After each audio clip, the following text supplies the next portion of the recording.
Secundaria tercer grado. Formación cívica y ética. Convivencia y diversidad. Proponer a las y los adolescentes que escuchen y analicen testimonios, situaciones y entrevistas para distinguir qué es la inclusión en la sociedad, las acciones que favorecen la convivencia democrática y el respeto a las diferencias.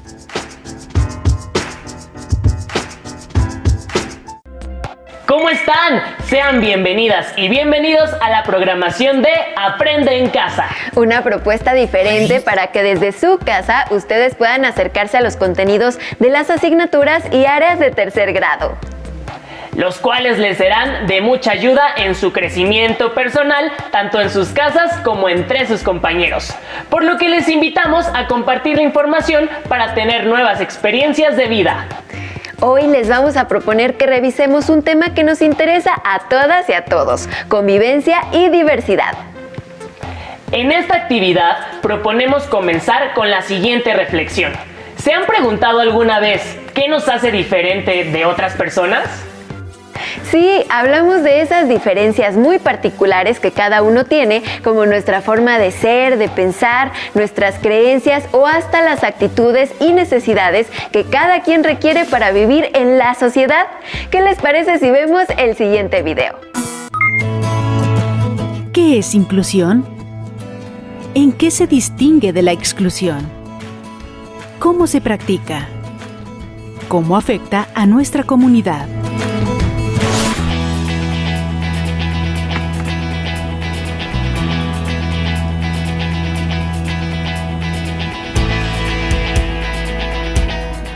Hola, Fernanda. Hola, vecina. ¿Necesitas ayuda? Sí, por favor, es que no hay rampa.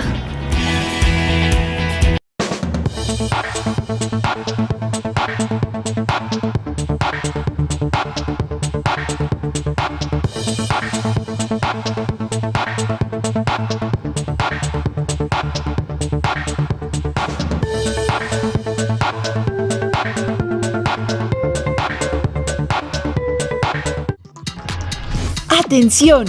Alista tu lector de código QR porque en este momento vamos a transmitir un micro video interactivo. Escanea, descubre y participa. La participación de las y los adolescentes en la resolución de problemas que afectan el entorno de sus comunidades es posible y necesaria para la construcción de un mundo mejor. Este es un ejemplo de ello. Año 2013. México. Estudiantes de la Secundaria Técnica 120 realizaron propuestas para enfrentar los retos del cambio climático y ofrecer alternativas de desarrollo con prácticas sustentables en sus planteles. Y ganaron el concurso internacional Science Future Energy Prize, organizado por el presidente de Emiratos Árabes Unidos.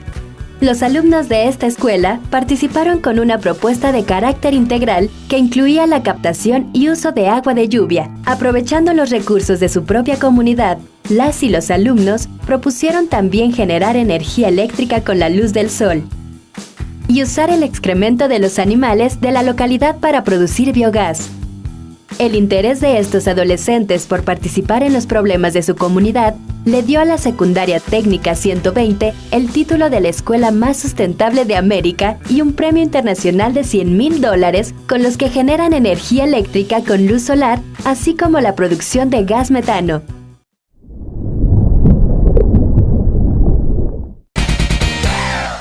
Tú que puedes quedarte en casa, trabaja en casa, aprende en casa, capacita. Gracias.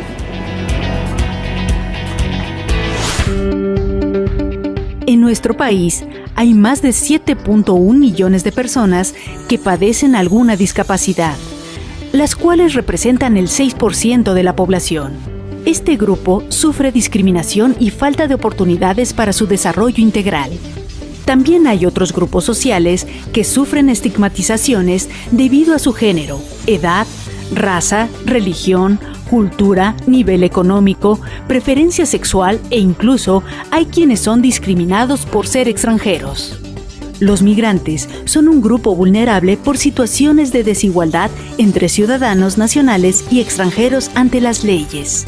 La legislación en conjunto se ha modificado y sigue haciéndolo para evitar que estas diferencias físicas, culturales y de cualquier otra índole impidan que las personas alcancen el cumplimiento de sus derechos.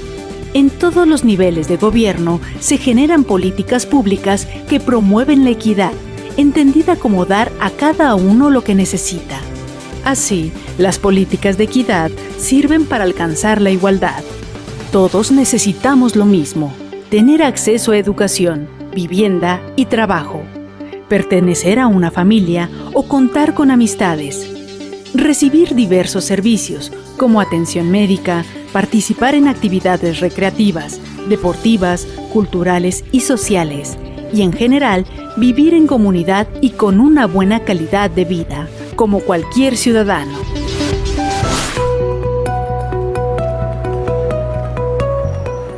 ¿Quieres que te ayude? No, muchas gracias. Si hay rampa, puedo hacerlo sola.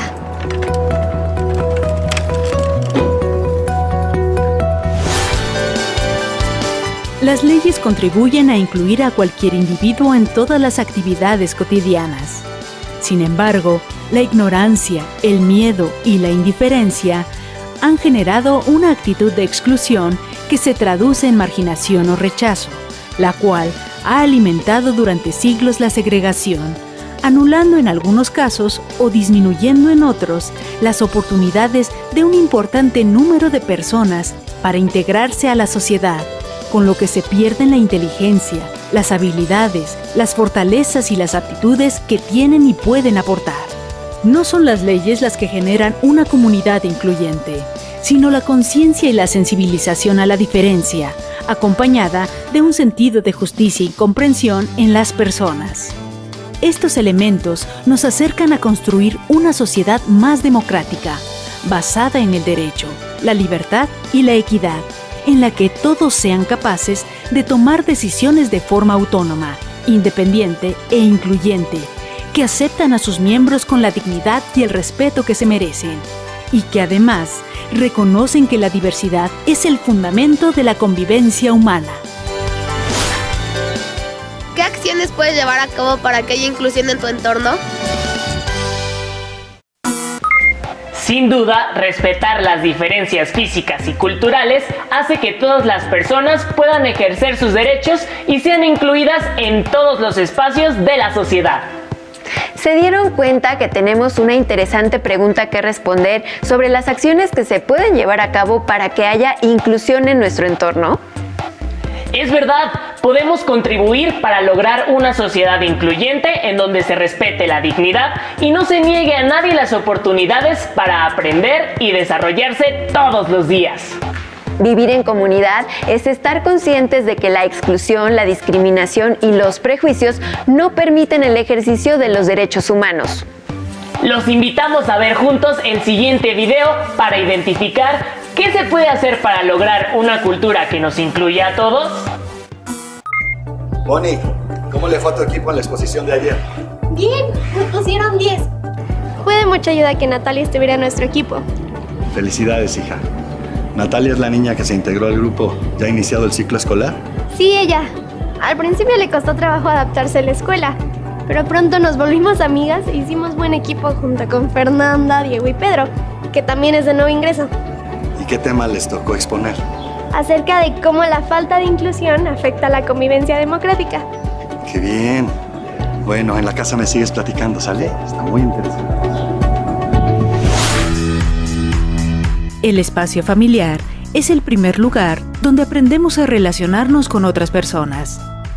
El respeto, la aceptación y la inclusión que manifestamos con aquellos que son diferentes de nosotros es resultado de la forma como nos educaron en casa y lo que hemos aprendido en la escuela y al convivir con los demás.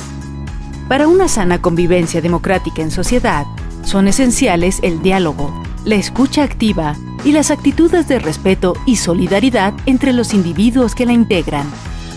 La lucha ciudadana por la integración de todas las personas a la vida democrática, mediante el respeto a sus derechos humanos, favorece la construcción de comunidades inclusivas y el fortalecimiento de la sociedad.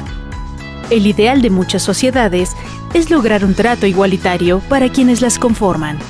considerando a quienes tienen necesidades particulares, identificándolas y atendiéndolas. Es importante reconocer que no nacemos sabiendo convivir con otros, sino que debemos aprenderlo.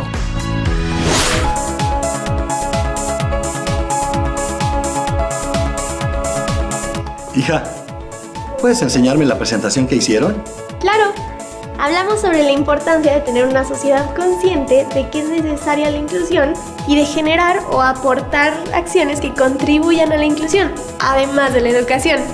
Y la sensibilización mediante la convivencia con personas en condiciones particulares. Y presentamos casos de inclusión, mira. Un ejemplo son las empresas que contratan a personas con discapacidad, en cuyo caso les dan la oportunidad de trabajar para cubrir sus necesidades y con ello favorecen una sociedad incluyente. El segundo caso también es de empresas, pero que promueven el empleo para personas adultas mayores que tienen necesidad o ganas de trabajar, pero a quienes por su edad se les niega un trabajo en muchos casos. Y por último, hablamos de una campaña que presentó UNICEF en Chile que dice: no pierdas la oportunidad de aceptar a alguien distinto. No pierdas la oportunidad de que te cambie la vida. Es sobre un nuevo chico que llega a la escuela y ¡es un marciano! Imagínate la que se arma. Primero no lo quieren, pero cuando lo conocen mejor y descubren sus poderes, todos lo aprecian. ¡Excelente trabajo! Sí. Hay gente que considera difícil convivir con personas distintas, pero resulta fácil hacerlo cuando pensamos que tienen las mismas necesidades y derechos que cualquiera, pero que de forma particular les cuesta trabajo verse involucradas en actividades cotidianas. Ya terminé la tarea.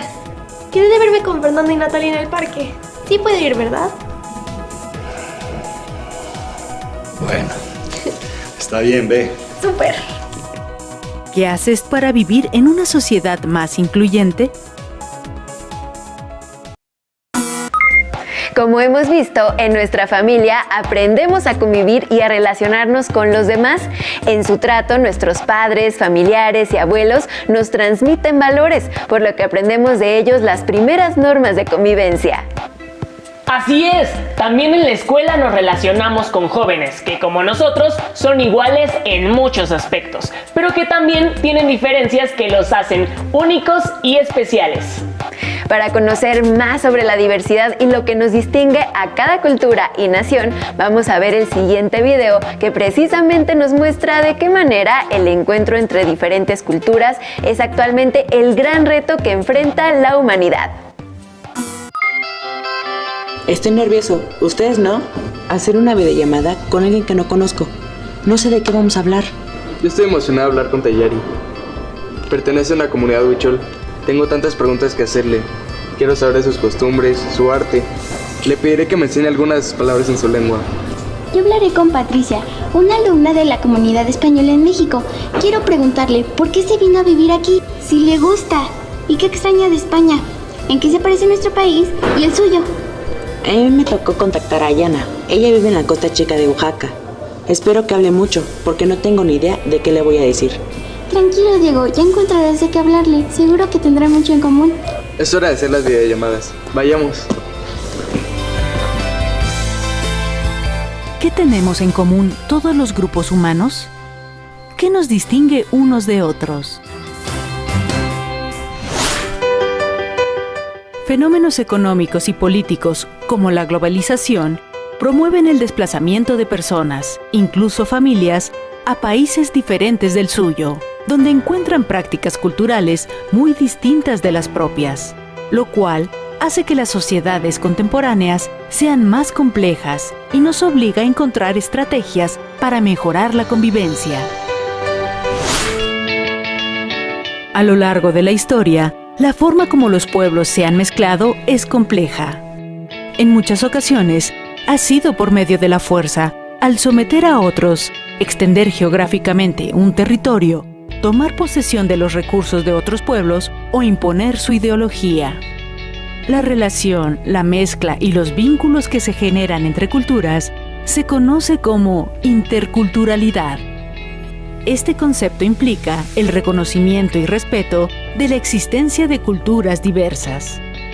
Involucra el encuentro respetuoso entre culturas distintas para su enriquecimiento e incluir a todos en las decisiones y la vida de la comunidad o del grupo. Qué interesante es conocer a personas de otros lugares. Me di cuenta de que tenemos diversas tradiciones porque pertenecemos a grupos culturales diferentes. Tayari me contó de sus costumbres. También hablamos de que en México hay muchos pueblos indígenas. Patricia y yo comentamos que hay tradiciones mexicanas que se parecen a algunas de España. Ayana se siente muy orgullosa de pertenecer a la comunidad afromexicana. También dice que no solo somos mezcla de indígenas y españoles, sino que en nuestras venas corre sangre africana. Las sociedades actuales aún presentan actitudes de discriminación, odio, rechazo, violencia e inequidad. Las migraciones masivas son ejemplo de ello y provocan sentimientos encontrados entre los habitantes del lugar al que llegan. Las relaciones sociales no son sencillas. El conflicto, las diferencias y los antagonismos tienen como base las desigualdades e inequidades sociales entre las personas y los estados. Vivimos en una realidad intercultural. Para lograr una convivencia armónica y una coexistencia pacífica, es necesario entablar negociaciones ante situaciones de conflicto, identificar y combatir actitudes y prácticas que provocan desigualdad, tender puentes de comunicación, así como reconocer la identidad y la diferencia misma para enriquecer a las culturas y respetar los derechos que tenemos todas las personas. ¿Qué aspectos de la interculturalidad reconoces en la vida cotidiana de tu comunidad? ¿Se dieron cuenta que en todos los grupos humanos existen semejanzas y aspectos en común y sin embargo somos completamente diferentes? Además de eso, aprendimos que lo que nos distingue a unos de otros es precisamente la diversidad cultural, la lengua que hablamos, nuestras creencias y hasta la manera en que nos gusta divertirnos. Es muy cierto, debemos reconocer que ser diferentes nos enriquece como habitantes del mundo y nuestro reto es que cada vez existan menos desigualdades que nos hagan distanciarnos y, en casos extremos, negar oportunidades y derechos a quienes son distintos a nosotros. Es una gran tarea, sin duda, pero será muy enriquecedor cuando logremos el reconocimiento y el respeto de todas las culturas sin distinción de sus diferencias. Las relaciones sociales no son sencillas. Sin embargo, si optamos por vivir la interculturalidad, vamos a encontrar nuevas estrategias para mejorar la convivencia y respetar la dignidad de cada grupo con quienes compartimos nuestro bello planeta. ¿Qué te parece si elaboras un cartel con una frase hecha por ti en la que integres lo que más te gustó de este programa? Te invitamos a que lo compartas con tus amigos y tu familia. ¡Hasta la próxima!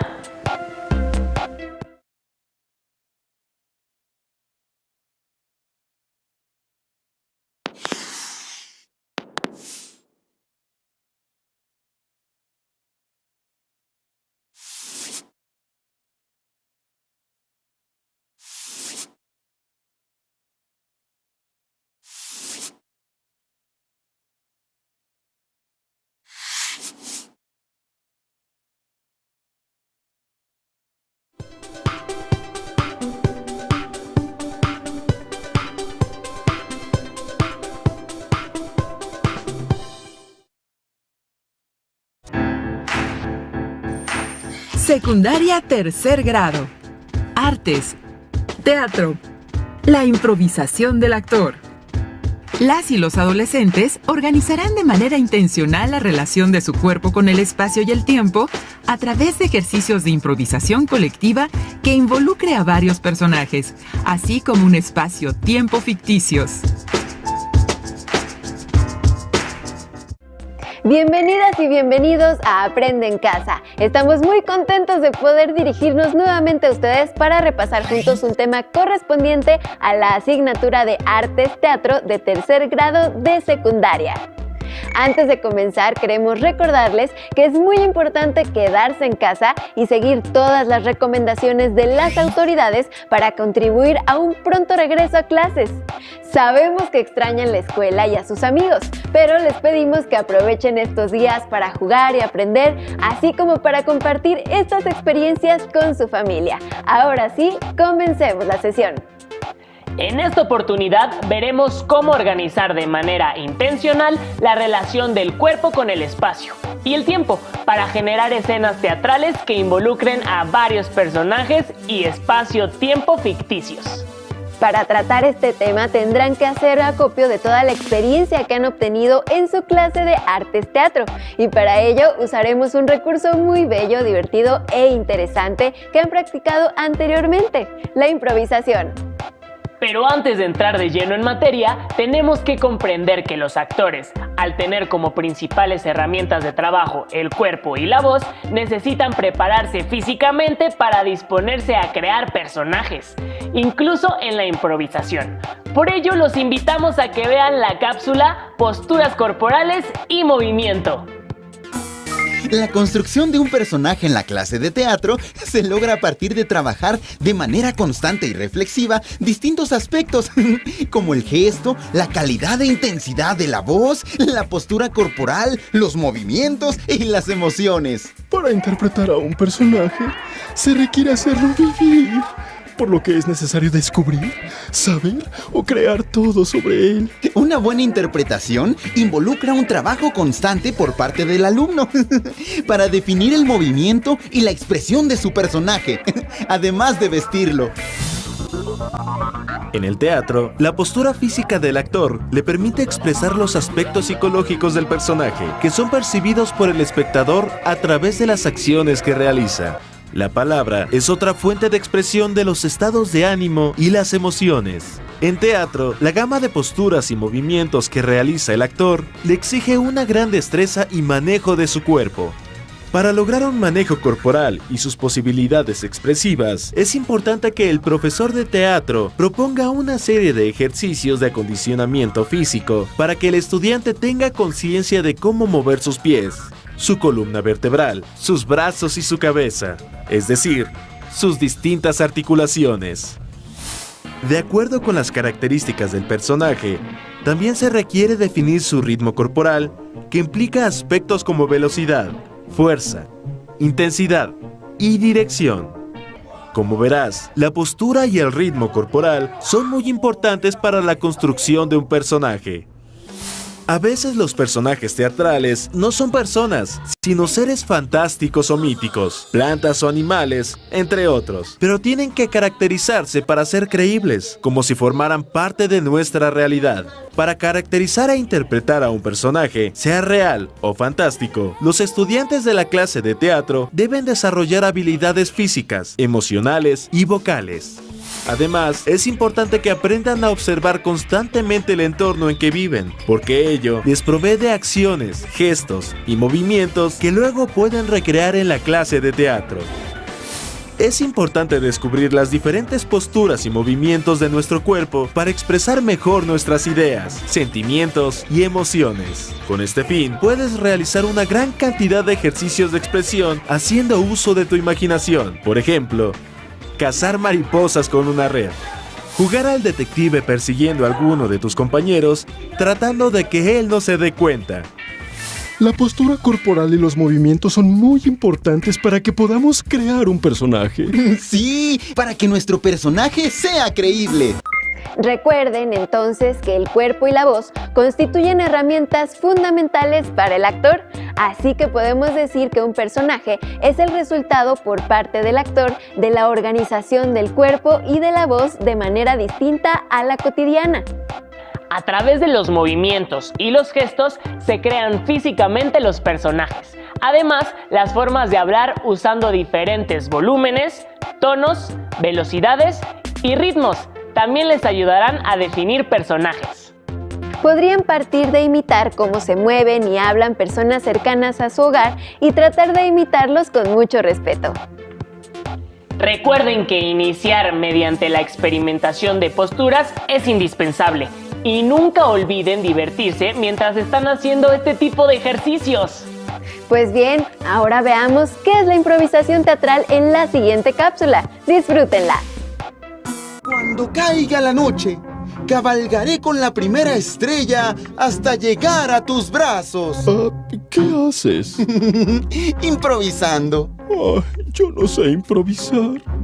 ¿Me enseñas? Todos sabemos improvisar. No tengas miedo. No es nada del otro mundo. Mira. La improvisación es la manera en que respondemos o reaccionamos ante una situación no planeada, sea real o imaginaria. En el teatro, la improvisación es parte de la formación actoral y utilizarla nos permite expresar ideas, sentimientos y reaccionar ante distintas situaciones. Con ella podemos organizar pequeñas escenas de momento, sin mucha planificación, porque se trata de ir construyendo en el instante sin el apoyo de un texto. Se pueden realizar improvisaciones sobre cualquier tema y con la duración que queramos. ¡Qué interesante! ¿En verdad se puede improvisar sobre lo que queramos?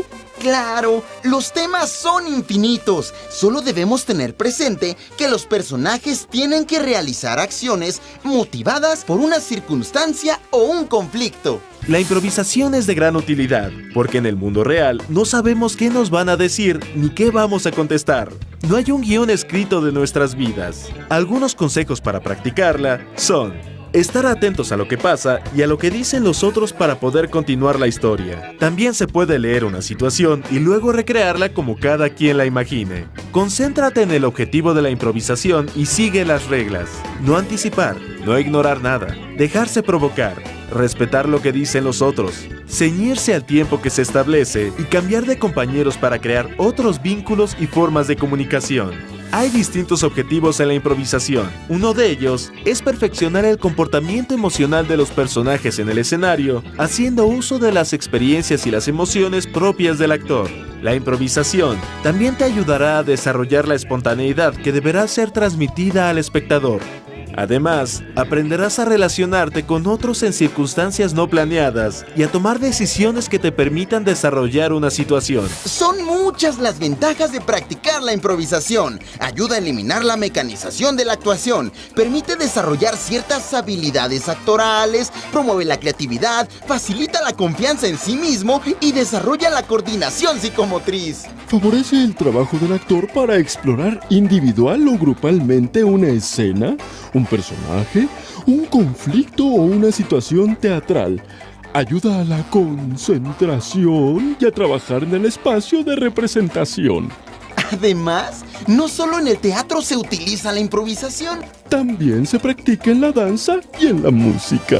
La improvisación puede desarrollarse en cualquier lugar, el salón de clases, el patio de la escuela o un escenario. Recordemos que en el teatro concebimos dos tipos de espacio, el real o escénico y el dramático. El primero se refiere al espacio físico en el cual los actores desarrollan sus acciones, mientras que el dramático es el espacio imaginario que va de la obra de teatro al espectador. Ahora ya poseen los elementos para desarrollar una improvisación. Además de divertirse, les ayudará a mejorar su capacidad expresiva. La improvisación es una serie de ejercicios que ayuda a los actores a ser más naturales y verosímiles sobre la escena teatral o en películas y programas de televisión. Además, la improvisación permite organizar el cuerpo y la voz en relación con el espacio y el tiempo a partir de la transformación. Transformar es cambiar. Se modifica el cuerpo y la voz de los actores para crear personajes, y las conductas que estos realizan ayudan a alterar imaginariamente el espacio y el tiempo reales para crear un espacio y un tiempo dramáticos de tal forma que una sala de una casa, como puede ser la tuya, puede transformarse en una calle tenebrosa y lúgubre durante una noche con un ventarrón, por ejemplo. Cuando hagan ejercicios de improvisación, intenten ser congruentes con sus propios planteamientos. Si proponen que una línea del piso es una cuerda floja en un circo y se suben a ella, entonces su cuerpo y voz deben organizar movimientos, gestos y usos de la voz acorde con ese espacio-tiempo imaginario. Y ahora, ¿cómo se improvisa en grupo? La siguiente cápsula nos dará respuesta a esta pregunta. Durante la Edad Media existieron unos personajes que, además de actuar, hacían acrobacias, cantaban, contaban historias y tocaban gran variedad de instrumentos. Además, eran hábiles para responder y jugar con las palabras. En esto último se parecían a nosotros. ¡Es cierto! También solían viajar de un lugar a otro, divirtiendo al pueblo y contando lo sucedido en regiones lejanas. Gozaban del reconocimiento del pueblo y eran maestros de la improvisación y el espectáculo. Señoras y señores, con ustedes, los juglares. Muchas de las características de los juglares se retomaron en la comedia dell'arte, que surgió en Italia a mediados del siglo XVI, lo que dio un nuevo rumbo a la manera de hacer teatro. Se trataba de un espectáculo popular integrado por artistas ambulantes que se iban presentando en las calles, sin más preparación que la mera repartición de personajes con características solo delineadas. Al no tener una obra escrita que guiara los diálogos, los actores salían al escenario e improvisaban sus frases a partir de lo que suponían debía hacer o decir su personaje. Para caracterizarse, los actores usaban un vestuario que ya tenía un diseño predeterminado para cada personaje, así como máscaras que les cubrían la mitad del rostro. Te lo dije, somos imprescindibles. ¡Sí! En cada presentación participaban entre 6 y 12 actores, con lo que poco a poco se crearon las bases de la improvisación colectiva que conocemos hoy en día. Cuando se improvisa, se sabe cómo empezar, pero no cómo terminar. Los actores pueden ponerse de acuerdo en algunos detalles. Por ejemplo, definiendo un conflicto en el cual se involucran uno o varios personajes, incluyendo algunas de sus características. Así, tienen la punta del hilo, pero los mismos actores van construyendo el desarrollo conforme entran en la situación planteada. Y dado que no hay nada escrito, la voz y la postura adoptadas son tan importantes que al cambiarlas durante la obra, se puede modificar todo lo que se planteó al principio. Llevar a buen término una improvisación exige gran comunicación y atención de todos los involucrados, ya que un actor requiere de los otros para no salirse de la situación. También es importante que todos los que participan tengan claro cuál será la situación dramática que desarrollarán para esbozar las características de su personaje, preguntándose cómo es y cómo reaccionaría ante esa situación. Ustedes también pueden trabajar la improvisación. Comiencen por cuidar que su expresión corporal y verbal sean las adecuadas para su personaje. Esto va a depender de la situación que se plantea. ¿Cuál es el conflicto? ¿Qué papel van a desempeñar? Usen su creatividad y decidan cómo hablaría y se movería su personaje y cómo reaccionaría ante las diversas situaciones que se le presentan. Una vez que tengan claro estos aspectos, ahora sí, entren en acción, a improvisar. Estén alertas, recuerden que es un juego. Observen qué hacen y dicen los demás e inventen parlamentos y reacciones. Este es un momento para poner en juego su capacidad de comunicación, de observación y de reacción para mantener la dinámica con el fin de resolver el conflicto planteado. Ahora pueden improvisar. ¿Quién hubiera pensado que la improvisación fuera tan vieja? Se sabe que desde la Edad Media era ya practicada. Y que los artistas de la comedia dell'arte, ya en pleno renacimiento italiano, eran verdaderos maestros de la improvisación. En el siguiente video se muestran algunos ejemplos de improvisación. ¡Acompáñenme a verlo! En la estructura dramática clásica podemos distinguir 3 momentos. 1. Presentación de la situación dramática y del conflicto. 2. Desarrollo del conflicto. 3. Desenlace o solución del conflicto. Las historias dramáticas se desarrollan a partir de una situación, a la que se conoce como situación dramática. ¿Quién de ustedes ha tenido alguna vez un mal día? Yo. A ver, Jessica. El día que llegué tarde a la escuela porque me quedé dormida y por despertarme tarde estaba muy preocupada porque no sabía si iba a llegar a tiempo al examen. Ahora todos vamos a iniciar con la actividad Mejorando mi día. Así que vamos a mejorar el día de Jessica. Para ello, cada uno de nosotros va a completar la narración en tiempo presente, iniciando con un verbo conjugado en primera persona del singular y terminará la oración con la palabra entonces. Abrí mis ojos y me di cuenta que el despertador no había sonado. Y entonces me vestí rápidamente. Y cuando Cuando entré a la cocina, mi mamá me había preparado el desayuno para llevar. Entonces, salí de mi casa y justo pasaba enfrente el transporte que me lleva a la escuela. Entonces, me subí al camión y en él venía el niño que me gusta. Entonces, me senté a su lado porque era el único lugar vacío.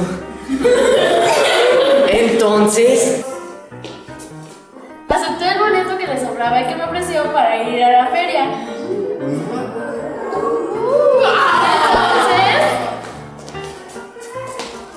En la feria me gané el premio mayor para viajar a la Ruta Maya con todos ustedes. Entonces, fui al viaje y me encontré a mi artista favorito. Y nos dio boletos preferentes para su concierto en Brasil. Entonces, cantamos como locos en el concierto. ¡Cante conmigo! si la historia es así, mañana apago mi despertador.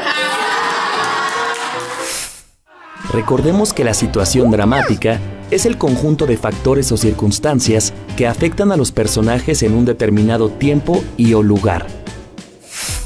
Ahora vamos a contar una historia más para mejorar el día de otro compañero. A ver. El día que fui a comer con mi abuelita para festejar su cumpleaños y olvidé su regalo. Ok.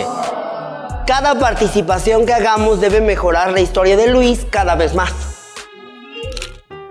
Me desperté muy temprano y me arreglé para ir con mi abuela. Y entonces busqué mi alcancía para tomar el dinero y comprar el regalo de mi abuela.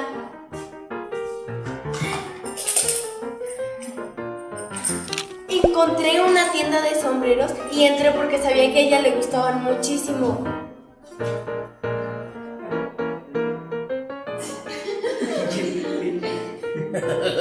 Entonces, escogí el más bonito y pedí que lo arreglaran. Entonces, la señora me pidió que sacara un boleto por la rifa de aniversario del lugar y decía, boleto válido por un sombrero gratis. díganme dónde está esa tómbola para sacar mi boleto para el regalo de mi abuela. ¿Qué podrían decir sobre la situación en las historias dramáticas? Paloma. Que podamos tomar un momento de alguna anécdota personal. Muy bien. Es sugerir una situación para desarrollar con ella una historia en la escena. Que podemos transformarla, mejorarla y hacerla interesante. Bien, muy bien. ¿Qué otras situaciones podrías compartir con tus compañeros para que juntos les den forma en una narrativa teatral? Recuerden que improvisar en equipo, en colectivo, no es sencillo. Exige escuchar lo que su compañero les propone para ser congruentes y verosímiles durante el ejercicio. Por ejemplo, si su hermana les propone que despertaron en medio de una selva a medianoche, ustedes y ella deben moverse y hablar como si estuvieran en esa situación. Ahora los invitamos a que en casa, en compañía de su familia, improvisen distintas situaciones que les ayuden a crear personajes en espacios y tiempos dramáticos o ficticios. Pueden partir de ideas generales como definir el espacio dramático, los personajes que participan y la situación concreta. Por ejemplo, una cárcel por la noche, un policía rudo con dos presos, uno muy inteligente y el otro bastante torpe. La situación sería que los presos intentan escapar cuando el policía duerme. La reja está mal cerrada y aprovechan para salir. ¡Pero sorpresa! La puerta principal tiene llave, por lo que deben quitársela al policía que sigue dormido. Pero incluso dormido, no es fácil de eludir. ¿Qué puede pasar en esta improvisación? ¿Qué harían ustedes dependiendo del personaje que les tocó? ¿Qué acciones realizarían? Si deciden hacer este ejercicio, diviértanse mucho, pero también observen el trabajo y compartan puntos de vista que les ayuden a mejorar. Cuídense mucho durante estos días. Nos vemos próximamente. ¡Hasta pronto!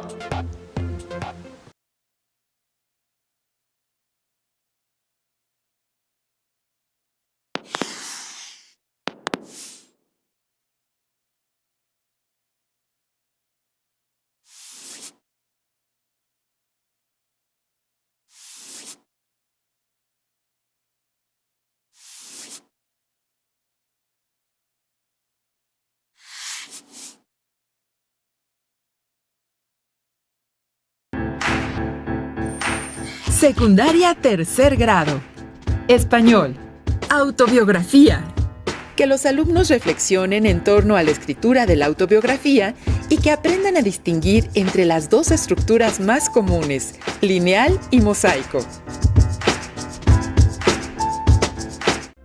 Bienvenidas y bienvenidos a la programación Aprende en Casa. Es un gusto para nosotros acompañarte en una experiencia más de aprendizaje, estar juntos en esta nueva forma de compartir conocimientos. Deseamos que la programación sea útil para ti y que también sea de tu agrado. Nuestro objetivo en cada programa es acercarte a los contenidos de las asignaturas y áreas de tercer grado. Ahora en casa y con la proximidad de la familia es muy necesario practicar la tolerancia con los demás. Para lograrlo es fundamental tener empatía con quienes nos rodean. Como lo dice un refrán, creo que todas y todos lo hemos vivido alguna vez en nuestra vida. Ponerse en los zapatos del otro, no hacer lo que no queremos que nos hagan. Además, es una excelente oportunidad para practicar el aprendizaje colaborativo en casa, reforzar lo que aprendamos día a día y comprobar que para llegar al conocimiento hay muchos caminos. Ahora mismo estamos transitando por uno muy importante, desde casa y con nuestras familias. Para eso, la Secretaría de Educación Pública ha concebido Aprende en Casa, donde continuarán con sus estudios desde el hogar.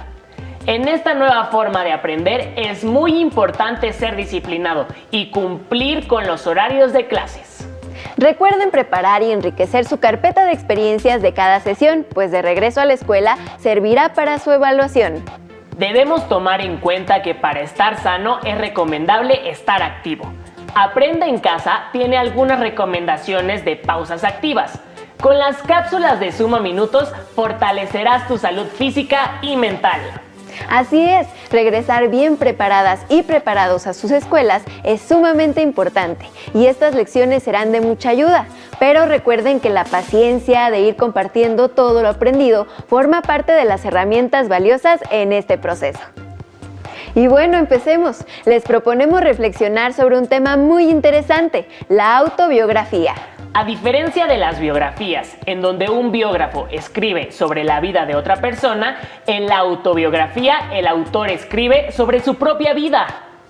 Muy interesante. ¿Qué les parece si vemos el video Una autobiografía para aprender más del tema? ¡Sí! ¡Veámoslo!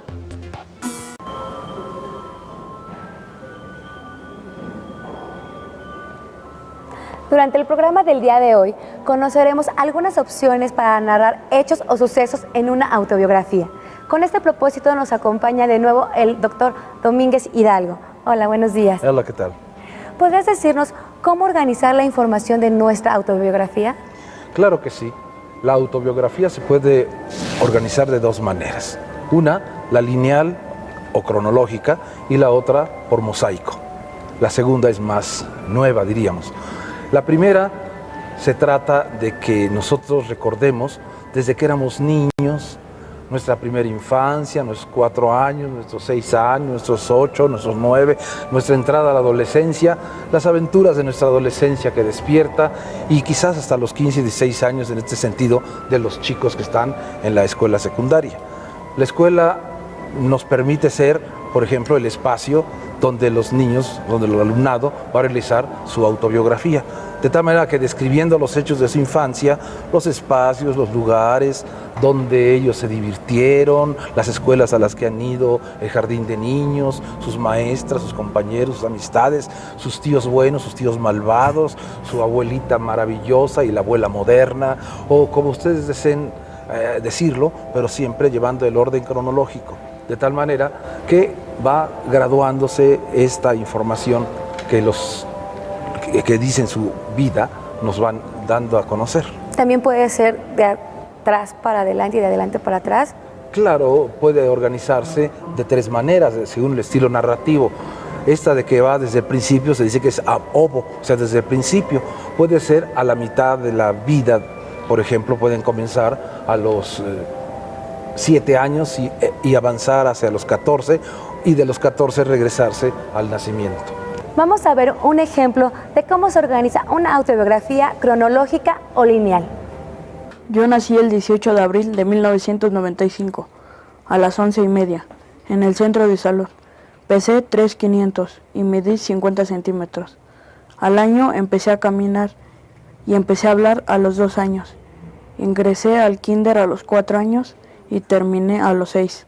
Al mismo tiempo ingresé a la escuela y en 5º año obtuve un diploma por mejor lugar. A los 12 años ingresé a la telesecundaria 67 y voy con buen promedio.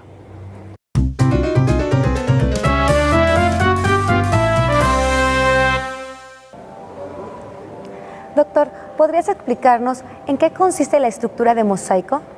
Claro. Esta es una estrategia más actual, una estrategia creativa, la elaboración de un mosaico que consiste en segmentar toda nuestra vida, diríamos, esa cronología en elementos de tiempo donde pueda uno dedicarle toda la escritura posible a profundizar en ese momento. De tal manera que, por ejemplo, pueden hacerse 4 mosaicos. Uno, por ejemplo, donde se hable de cuando estuve en el jardín de niños. Otro mosaico en el que se hable de mi nacimiento, mis padres, mis orígenes. Otro mosaico en el que diga mis inicios de la adolescencia. Y otro mosaico en el que recuerde, por ejemplo, su salida de 6º año.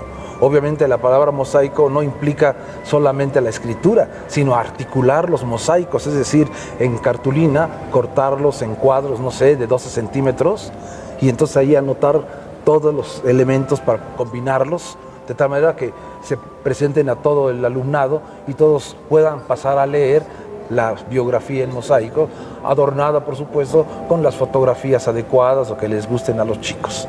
En ese caso, el mosaico es una estrategia creativa que tenemos consignada, por ejemplo, en mi libro Estrategias de Creatividad para la clase de español. Perfecto. Pues acompáñenos a ver un ejemplo de un relato que usa la forma de mosaico. Este cuento llamado Medio Cielo, mi mamá me lo leía en las noches. Cuando fue mi salida de 6º grado, la hicieron en un salón donde las chavas iban vestidas con un vestidor color rosa y los hombres de traje negro. Bailábamos un vals con la canción del guardaespaldas. Después, en el salón nos dieron de comer crema de nuez y pollo a la naranja y de postre pastel. Y por último empezó la diversión. En esta foto iba en la primaria, tengo 7 años y en la telesecundaria de mi 1er grado, el director Joel Sartillo me mandó a llamar a su oficina y me comentó que yo quería participar en la grabación de unos programas para la asignatura de español. Me emocioné bastante al saber que iba a salir en televisión, pero me dio tristeza porque solo iba a salir para las telesecundarias. Lo bueno de todo esto es que me van a regalar una copia de los programas que grabé. Cuando era bebé, era muy tranquila. Tan tranquila que me comentaba mi mamá que parecía que estaba muerta, pues no lloraba y ni daba lata. Nada más hacía unos pequeños quejidos, pues para que me cambiaran el pañal y me dieran de comer. En esta foto tengo 6 meses y pues era la consentida de casi todos porque estaba chiquita. Esta muñeca apenas me la regalaron en una fiesta infantil.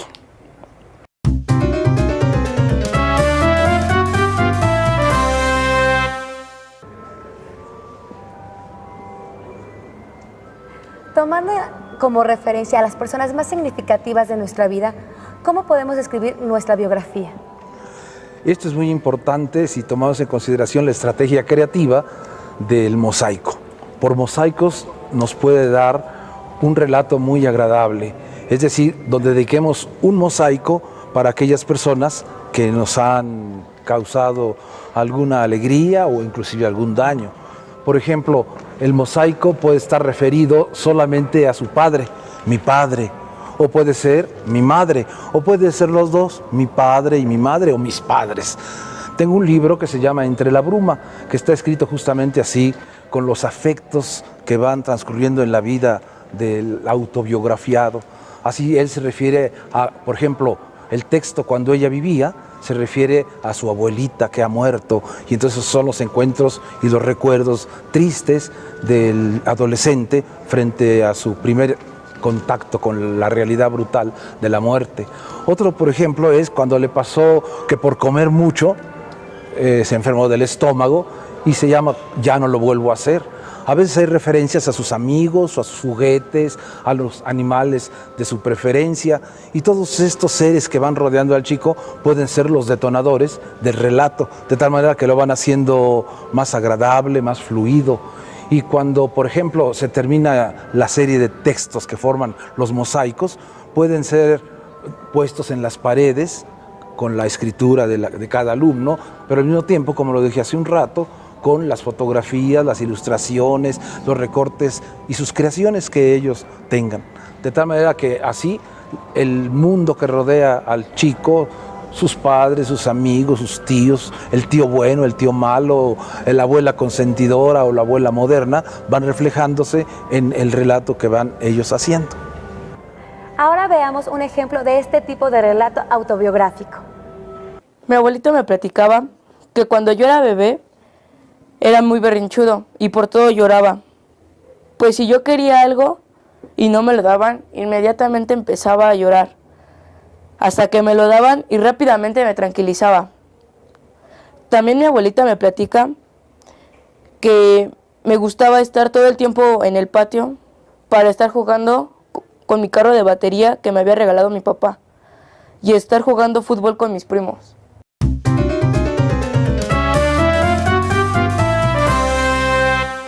Una vez que hemos escrito nuestra biografía, ¿qué nos recomienda para darla a conocer? Hay muchas estrategias creativas, puedo mencionar 4, la del mini libro, la del libro colectivo, la del libro gigante o la de la gran fiesta de las autobiografías. El libro mini libro es un pequeño librito, pues, donde los chicos escriben sus autobiografías y las tienen personales con su título que ellos le creen. El libro gigante es en una cartulina, no sé, de 1 metro por 50, hacerlo espectacular con fotografías, imágenes, etc.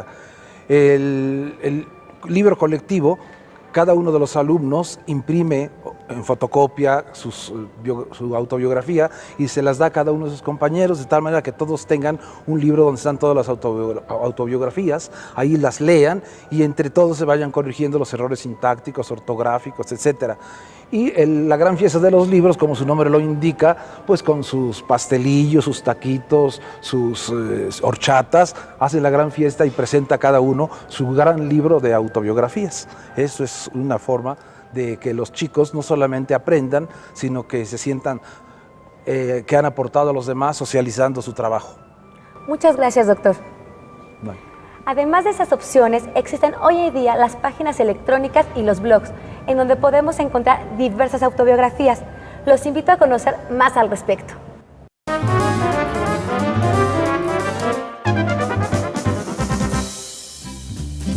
Un blog, también conocido como bitácora, es un sitio en el que cualquier persona que tenga acceso a Internet puede publicar textos e imágenes propios o compartirlos de uno o más autores. En general, el blog se utiliza como un diario personal en línea, es decir, su autor escribe y publica lo que piensa y le sucede cotidianamente. La mayoría de los blogs permiten a sus lectores añadir comentarios que pueden ser leídos por el propio autor del blog y por los otros lectores. Así es posible establecer un diálogo. Para encontrar más información sobre cómo crear tu propio blog, puedes consultar la guía Aula de Medios sobre el uso del navegador de Internet para crear y publicar un blog, o visitar las páginas web que aparecen en la pantalla.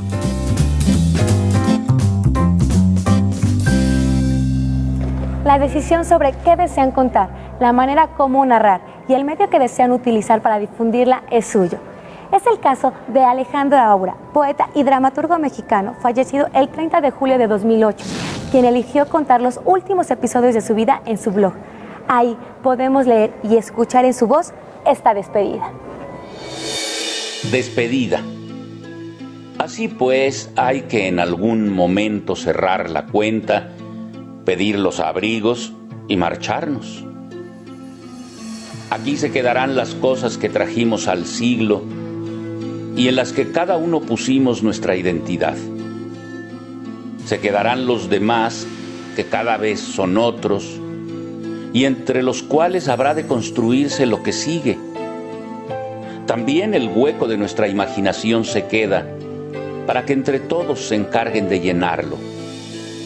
Y nos vamos a nada limpiamente, como las plantas, como los pájaros, como todo lo que está vivo un tiempo y luego sin rencor deja de estarlo. Nos vamos. Hago una caravana a las personas que estoy echando ya tanto de menos y digo adiós. Me conmovieron muchísimo las palabras de Alejandro Aura. Sí, a mí también. Además, son muy poéticas, como esas líneas en las que dice: y nos vamos a nada, limpiamente como las plantas, como los pájaros, como todo lo que está vivo un tiempo, y luego sin rencor deja de estarlo. Uy, se me volvió a enchinar la piel nada más de escucharte. Como vimos, una autobiografía nos permite reflexionar sobre nosotros, poner a trabajar nuestra creatividad y ser, por medio de la letra escrita, los protagonistas de una historia para contar a otros. Y tiene varias maneras de contarse, no solo como la hemos vivido, sino como la queremos narrar para que sea atractiva. ¿Saben? Me dieron ganas de escribir mi autobiografía. ¿A ustedes también? Pues manos a la obra. Antes de que se pongan a escribirla, les recomendaré algunas preguntas que les pueden ayudar a pensar en la forma de empezar su autobiografía. ¿Qué pasajes de su vida, personas, animales y objetos consideran más importantes para incluirlos en su autobiografía? ¿Qué estructura seguirían para escribir su propio relato? ¿Qué estrategia elegirían para hacer pública su autobiografía? ¿Por qué? ¿Qué importancia tiene para ustedes escribir su relato autobiográfico? En anteriores programas les hemos compartido algunas preguntas que también podrían servirles en esta ocasión para crear su autobiografía. Por ejemplo, podrían reflexionar sobre: ¿qué les pareció lo que aprendieron? ¿Por qué es importante hacer una autobiografía? ¿De qué podría servirles? Estas preguntas tienen el objetivo de reforzar lo aprendido. Podrían buscar autobiografías en algún libro que tengan a la mano para considerar algún estilo personal u otros elementos importantes para escribirla. Una vez que se aprende algo, hay que reforzarlo. Y eso se puede hacer de muchas formas. Por ejemplo, platicando con la familia sobre lo que aprendimos. También enriqueciendo la carpeta de experiencias que será la base de su evaluación cuando regresen a la escuela. Pueden planear su autobiografía y pensar en cómo escribirla y en qué medio darla a conocer. Les recomiendo que utilicen la paciencia en este proceso para que tengan una lista ordenada de eventos importantes de su vida. Es posible que conforme escriban tendrán dudas, para lo cual pueden consultar su libro de texto u otros recursos como los que presentamos en el video, o bien cuando regresen a clase apoyarse con sus compañeras o compañeros y desde luego con su docente. Ahora que están estudiando desde casa, podrían preguntarle a su familia datos de su vida personal, cuando aún eran muy pequeñas o pequeños y no lo recuerdan. De esta forma y con un poco de creatividad lograrán crear una narración mucho más interesante. ¿No les parece? Nuestros mejores deseos para ustedes. Recuerden que muy pronto volveremos a acompañarlos en un programa más de Aprende en Casa. ¡Hasta pronto!